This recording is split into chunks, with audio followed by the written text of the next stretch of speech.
be getting it on. I be riding around town, stunting on you clowns. My hands up in the air, they never coming down. Y'all be hating on me. Hey guys, this is B Stone. And you with your boy JB. Once again, we are back at another episode of the Talk to Me Driva podcast. What up? How y'all been, man? Y'all been enjoying the ride with us, man? You know, we just going through things about real life, things that we think of, how we feel about certain things. And guys, once again, this is our opinion. If you want your opinion on here, man, chime in. Like the song say, tap in. Come holler at us. In. We gonna spit on y'all today about the election. Don't y'all take it to heart. It's just our opinions. Don't get off offended and want to comment something stupid. You know, it's everybody's opinion. In my opinion of the election, I really don't care who in office, because at the end of the day, they be in control regardless. And God comes first. And He's my president. He's my president, point blank. I don't care who in the White House, because he don't run nothing. He don't run nothing in my home. So y'all can preach about, you gotta vote for this, gotta vote for that. At the end of the day, they selling y'all all this stuff about, oh, we gonna do this, we gonna do that, we gonna make sure we do it. And none of that bullshit happens anyway. What you think? If you're not voting, I feel that you shouldn't say anything, first of all. Second of all, I think when it comes to a president, we've never had a president get rehired after their 8 years. So when the president initially comes in, they're new. Everybody's this deal with Trump is a racist, Trump is this, Trump is that, Kamala's not really black, she's this, she's that. Well, let's look at the picture is what's best for whatever. We don't know. We just try to guess. Not gonna say guess, we just gonna vote on basically which person appeases our appetite the most. Oh yeah. And race, to be honest, shouldn't play a part. I have nothing against Trump or Kamala. I don't care if she was black, purple, white, or Indian, or chief of the Indians, or she a Kansas City chief. I don't care. It don't matter to me. At the end of the day, Trump did do some things while he was in the office. He did. I'm saying Biden, it might be just being real, Biden ain't done nothing. Everything since Biden been in office has been going up. Tell me, can you honestly spend $100 in groceries that'll last 2 weeks or even a week? Hell no. Hell no. This thing, man, they talk about Kamala. I get it's Kamala's to be the first black woman president. But okay. What does that mean, outside of that title? What does it mean? Outside of the title, what has that brought? Okay, we've had black people that have done tremendous things in the community, as well as created different things. So we already know our people are very talented, we're educated, and we're very smart in what we do. But my issue is, how do you truly know the candidate is right? Yeah. How do you truly know that candidate gonna do what they say they're gonna do? Well, I mean, because we're gonna vote and just, we're gonna guess that Trump is gonna do this because this, or Kamala's gonna do this because she's the first woman black president. Okay, let's get outside of the Kamala first black woman president. What has she brought? What has she done? Let's look at those things. Hell, what has she done as vice president? Pretty much. A lot of things that you hear and see. I know family and people that live in California when she was doing what she was doing in California before she became vice president. So it's so much hearsay, she say about Kamala.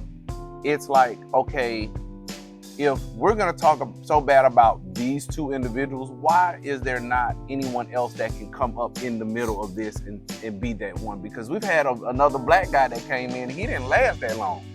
He was about the church, he talked about God, he did this, he did that. He didn't last long at all. I don't hear them talk about him, period, no more. I can't even remember the man's name. That's why I know he didn't last that long. It's a lot of people from different races ran for president, and people be thinking in their mind, because they black, they go do this. It don't matter if they black. Race don't mean nothing when you're president. And I have nothing against President Barack Obama, but he was in office, and people honestly, what can he honestly say? When he was in office, I'm not talking against the guy, but things got kind of drastic. Stuff went up, I really didn't see a change. He might have got a few things done, but like I said, once again, when you're president, you really don't got full control. That stuff still has to be voted on. You can say what you want done. You can preach what you want done. You can say that shit 1,000 times. It doesn't matter. It still has to be passed. A bill has to be put in place. People got to vote on it. You can say it 10,000 times. It doesn't matter. It still has to go through so many hands and chain of commands before you're able to pass it into law. Like they said, has to take it. Like they said, Trump wants to get abortion taken away. Lord have mercy, if he does that, whew. It's a lot for me. I think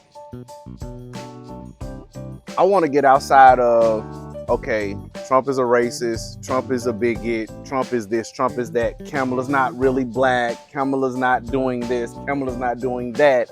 And we're hearing more of what they're not and what they are instead of what they're applying and able to bring. I hear more people bring up why they don't vote for them because of how they feel, but who can truly tell you how that's going to work, how their policies work? I don't hear people talking about the policies. I don't hear people saying, okay, this policy would be good. I'm hearing more of, oh, don't vote for him because he did this, or don't vote for her because she's not really black. She won't really. Okay, if we're stuck on that topic, if we're stuck on the fact that she's not really black and she's the first one, okay, what does that say about us as an American? If that's the topic we're screaming the most. If we're talking about her flaws and all of this, what does that say about us as Americans? Because we allowed these two individuals to rise to where they are. Mm-hmm. We've allowed those two people to rise to where we are, and now we're complaining about the very two people that have risen to the point of candidacy of president, but we're talking about what they don't do, what they don't bring, how they are, how their integrity is, but we as American people have allowed these two people to be where they are. So now we have the best of two evils. Not even that. Trump's been in office already. Kamala's in office right now.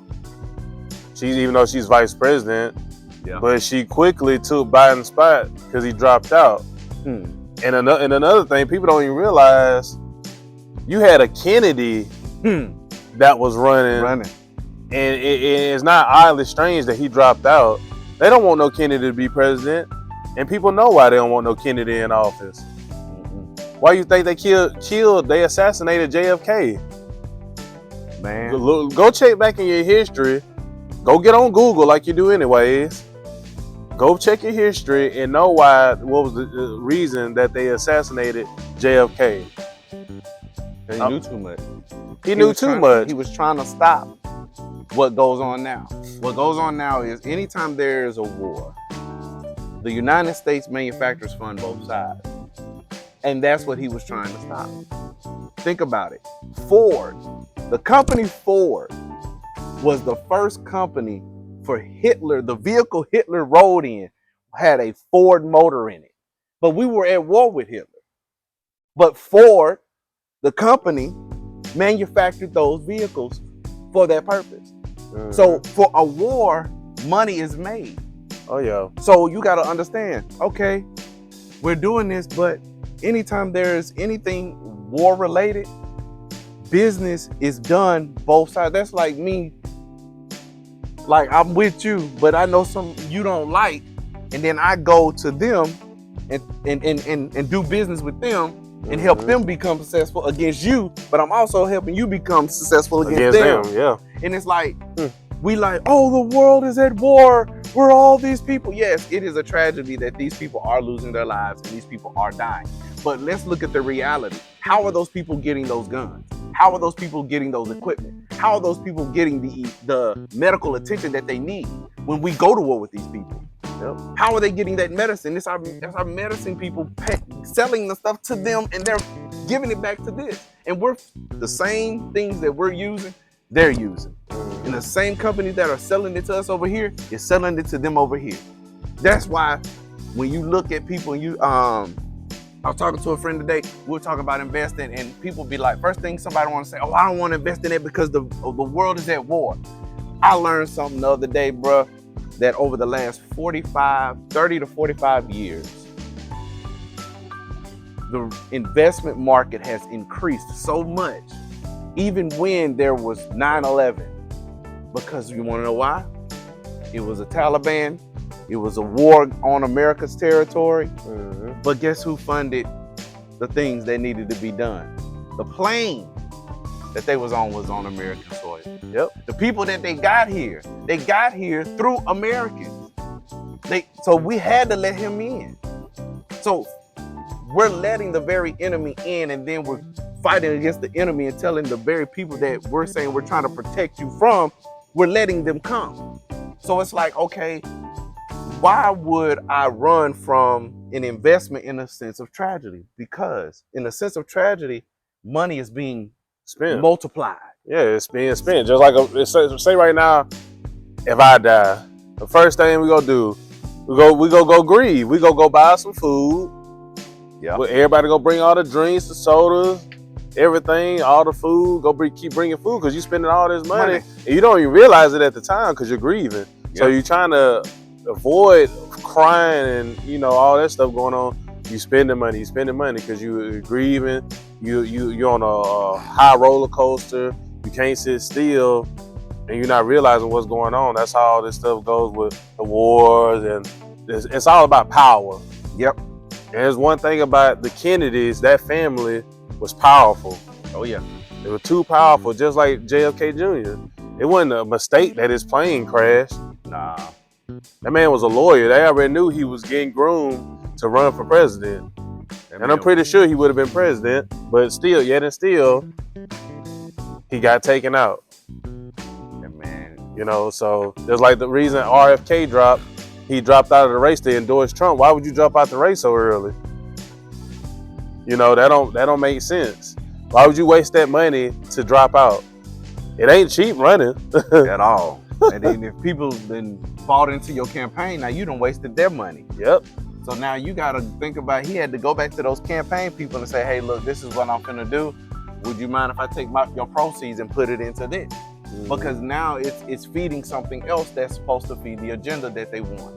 I just feel like this. I just feel like as Americans, we're focused on what a person is instead of what a person is, their integrity and their quality of what they want to bring forward. Not even that, what just happened, the labor strike at the port. At the port. That was all over the news. And guess what? Another strike gonna happen again. It's gonna happen in January. All that goes in line with the presidency. These people want raises. They got automation trying to take over. And this just happened at my house yesterday. The trash man was trying to get the trash with the machine, the automation robot, and it emptied the trash can halfway, and he put it back down, and the trash wasn't even fully empty. I'm gonna tell you what's crazy. The first thing I realized, I was telling my wife, I was like, these companies need mass production. The reason why these companies need mass production is because we as Americans, we're lazy. We order everything. We need everything. We don't want to get up. We want to feel like we are the Joneses because we're able to order and have someone cater to you. The problem with you ordering and someone catering to you, you become lazy. Yep. With that laziness, I get that life is different now. I think life is changing. Do I think some of these tools are good? Yes, I do. I'm not knocking that. But the problem is we are able to be replaced in certain markets for certain things by robots. So, like we were talking about Amazon. I was telling my wife, she was like, they ain't gonna never put, I said, look, a robot is not gonna stop. They just laid a lot of people out. They do got robots already. I know, working. And they got robots in their warehouse and they robots run. And I was like, if you really don't believe this was like 4 years ago, I went to the Coca-Cola in New Orleans, the warehouse, the manufacturing warehouse for Coca-Cola. And they have manless forklifts.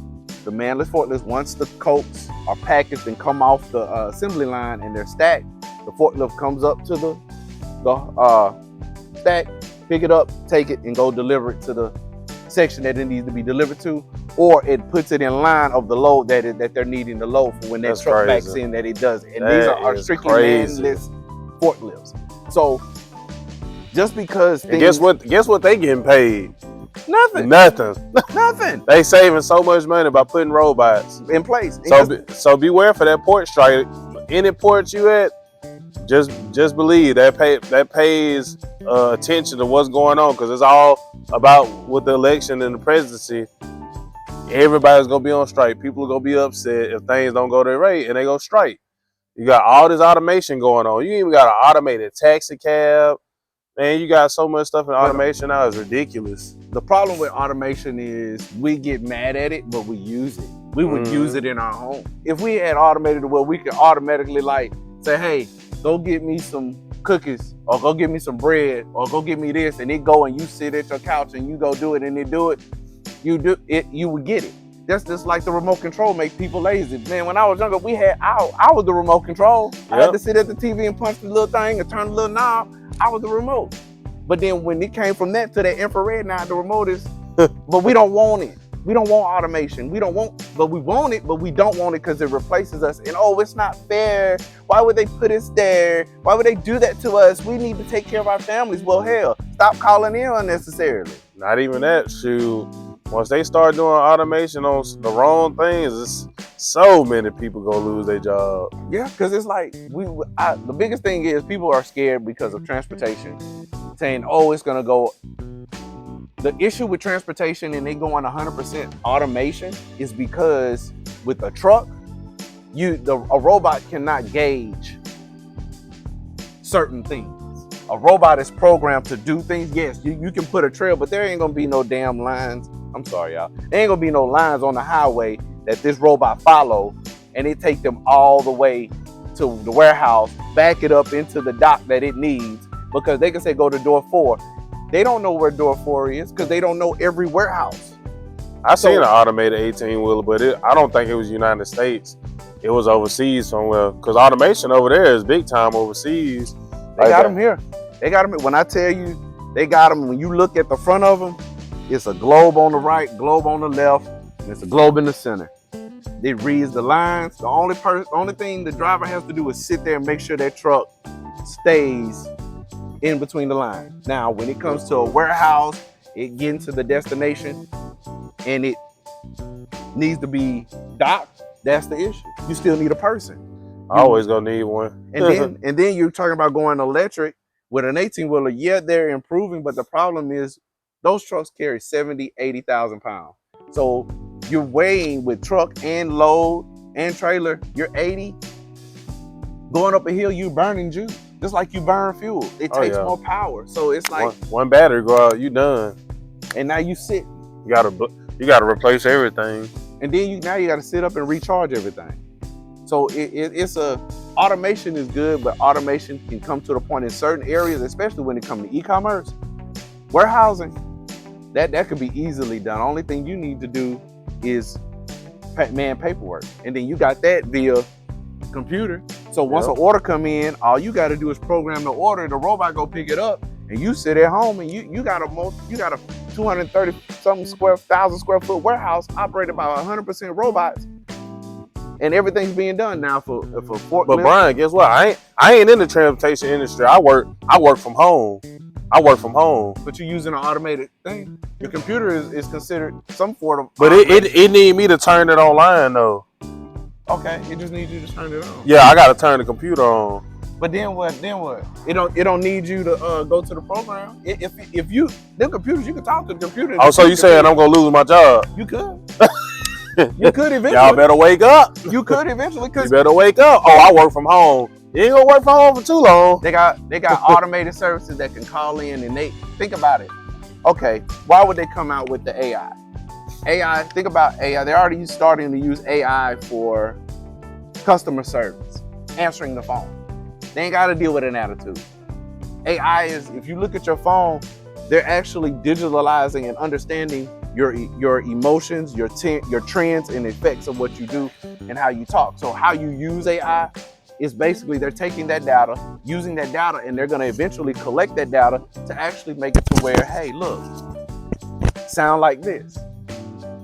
Have empathy. Now you're talking to a computer and you won't even know it. But you say you sitting there, no, that computer is going to talk to that person, receive that information. We're just in a building state with AI. So AI can be anything over the phone. You can tell her, hey, pay my bill. Okay, give me your account number. We was doing that back in early 1900s. Mm-hmm. Shoot, when you had Bell South and Southwestern Bell, you call in and they'll be like, if you would like to make a call, please hang up and try again. If you need help, hang up and dial your operator. What do you think that is? That's an early version of AI. That was a program. Yep. So think about that. It's been coming from that time. So for us to sit and think that we're complacent about things, we got to understand how to do the job. If you don't understand how to do the job, say you don't understand how to do the job. Don't ever get too comfortable. Always understand that things are needed. And yes, we are needed, but don't get too complacent on the fact that, oh yeah, just because I'm in this position that anything can't replace it. We have to understand that as people, we have to constantly be learning and constantly be moving. And if we're complacent with something, and I get, hey, things get good. Things seem really, really well. And you're running, you're doing what you're doing, and you're like, hey man, I make good money, I ain't gotta worry about this. But hey, that don't affect me and my job. That's y'all. and then that comes when you get that email. Oh, we are in a merger. What? We getting bought out. Who gonna buy that? They gonna change the rules. Da, da, da, da. Dum. If you weren't complacent, then Not even that. You pull up in that parking lot one day and it's empty. You don't see no movement. period. I'll let you. You looking right there. That's like BlackBerry. I watched the story of BlackBerry, how they were created. They were so complacent. The people were so complacent with just doing the technology, they didn't understand the business. So they allowed someone to come in, teach them the business, and steal money.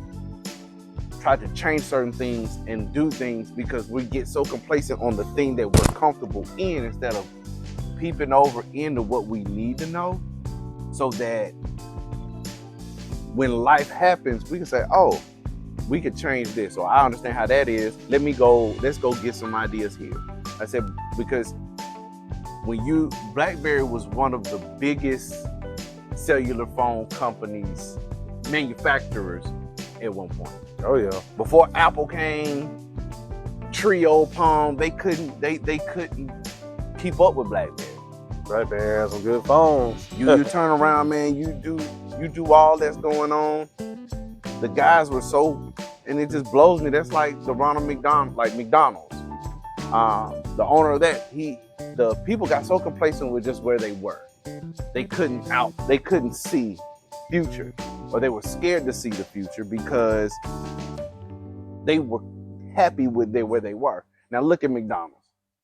Yeah, McDonald's don't even do ads for real like they used to. Man, when I was growing up, it used to be McDonald's commercials on non-stop. I'm talking about they had athletes, they had, you name it, anybody, NASCAR drivers, basketball, soccer, football. Everything. Hey, they even have celebrities being there sometimes. Or they just have regular people out the street in the commercials, and make you, man, I want to go there. I want to, McDonald's don't even put out commercials no more because they household, but they one day could get too complacent and forget where they came from. You can't forget where you come from in anything you do, because you done got up here on that high horse and you think, oh, I ain't got to do that no more. You got to keep building off what you started to keep that motivation going. You just can't, oh, I'm beyond that. That ain't me no more. That's them. And y'all may be sitting like, what do they got to do with the election? They got a lot to do with the election, because the fact that you may be sitting and being complacent about where you are and then screaming, oh, it's not fair because my insurance is going up, or it's not fair because taxes are raised. But if you get out of your own way and go look at other things, you can produce some things that extra that's coming, you got an income for it. The government is not here to take care of us. Nope. It's here. Some of y'all think that. To herd and govern us. And you have to understand, if you like to be herded, those that like to be herded, they put us in a certain area. Those that like to be governed correctly, they put them in a certain area. Those that don't like to do neither, they put them in a certain area. What do you mean us? Are you being racist? No, I'm telling us as Americans. If you want to take it how you want to take it, that's on you. You put that thought in your mind. I did. I'm talking about us. So it's very effective. Yes, the election, the vote does matter for things that we want to see change in, but it does not make us as a person so complacent that we're just strictly dependent on my vote to say, okay, that's going to help me now. In reality, it may not help you in your lifetime, but it could benefit your children or your children's children. And wipe all that color stuff out, because guess what? At the end of the day, it don't matter at all. It affects everyone, not this race only or that race. It affects everybody. So leave the racial crap at the back door, because it affects everybody who's in office or who takes over, to vote for certain things. It affects everybody, not just one race. It affects all of us. So stop getting complacent. Know what you're in this for. Know that any job can be affected. It don't matter if you're in the transportation industry or not. And guys, please be aware of your surroundings when you're at work. Pay attention to details, because things look good one day don't mean they go be good tomorrow. I'm gonna tell you the craziest thing about paying attention. I was a ship fitter. I was working at BAE. I had just got there, had left Ingalls, came over to BAE, setting up as a ship fitter, and I'm coming to work, everything good. Then all of a sudden, I started to see less and less cars. And I'm on the phone with my wife like, man, hey, something going on. I don't know what, but something going on. So later, like 2 weeks go by, crowd got smaller. I'm like, something happening. They doing something here that they not telling us.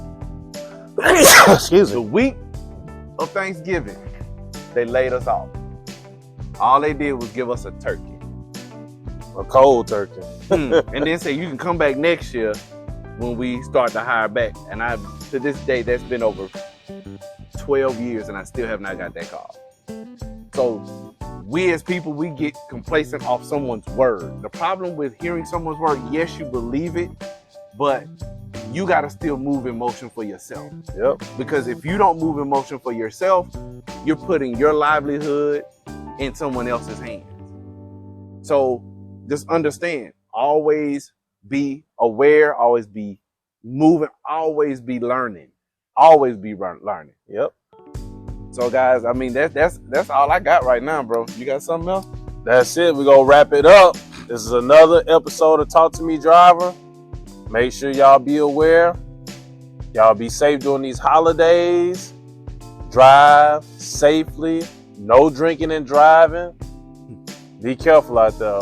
Love y'all. Peace. Go vote. Holla. Okay, let's go.